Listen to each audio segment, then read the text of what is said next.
મહેસાણા જોટાણામાં ગટર અને પીવાનું પાણી મિક્સ થઈને આવતું હોવાની ફરિયાદ ઉઠવા પામી છે.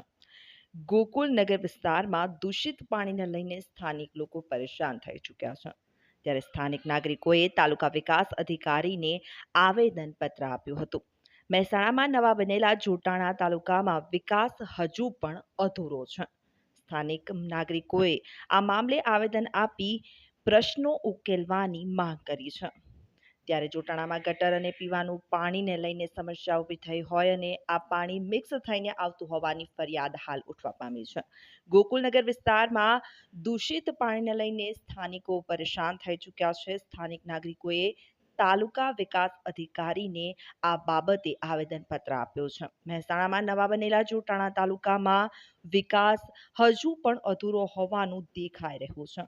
સ્થાનિક નાગરિકોએ આ મામલે આવેદન આપી પ્રશ્ન ઉકેલવાની માંગ કરી હતી. તમારું નામ શું? મારું નામ બળદેવ ચાવડા. બળદેવભાઈ, અહીંયા જે મામલતદાર નથી તાલુકામાં કે નથી ટીડીઓ, બરાબર? તો આ ક્યારે આવે છે ને કેટલા વાગે આવે છે તમને? હવે અહીંયા પ્રશ્ન એ છે કે એમની રાહ જનતાને જોવી પડે કે સાહેબ ક્યારે આવે, સાહેબ ક્યારે આવે. સાહેબ હવે રેગ્યુલર ટાઈમે આવતા ના હોય ને એવું ચોખ્ખું દેખાડ્યું. અત્યારે તમે ટાઈમ જોઈ લો, અત્યારે ટાઈમ થયો 11:37, બરાબર? તો હજુ મામલતદાર સાહેબ કે ટીડીઓ સાહેબ હજુ અહીંયા કોઈ એમની ચેમ્બરમાં દેખાતું જ નહીં. તમે અહીંયા શું લઈને આવ્યા હતા? અહીંયા અમે આવેદનપત્ર આપવા આવ્યા છીએ. ગરીબોના હકના અધિકારો માટેના આવેદનપત્ર આપવા આવ્યા છીએ. અને ગામની અંદર ગંદુ પાણી, ગટરનું પાણી અને પીવાનું પાણી એ મિક્સ થઈને આજે જનતાને પીવું પડે અને આ લોકો વાપરવા તૈયાર નહીં. અમે જ્યારે આવીએ ત્યારે આ લોકો ટાઈમસર કોઈ આવતું નહીં. આ કચેરીની અંદર પાણીની પીવાની પીવાની વ્યવસ્થા નહીં અને અહીંયા કોઈ ટાઈમસર નોકરી પણ હાજર થતું નહીં. ઠેર ઠેર અંદર ગંદકીના જે ઢગ જોવા મળ્યા છે. ગંદકીના તો ઢેર ઢગલા થઈ ગયા. સરકાર સ્વચ્છતા દેખાતી નહીં. સરકાર કરોડો રૂપિયા સ્વચ્છતા માટે સરકાર ફાળવી જ દે છે, પણ તંત્રને વાપરવું હોય તે નહીં વાપરતું.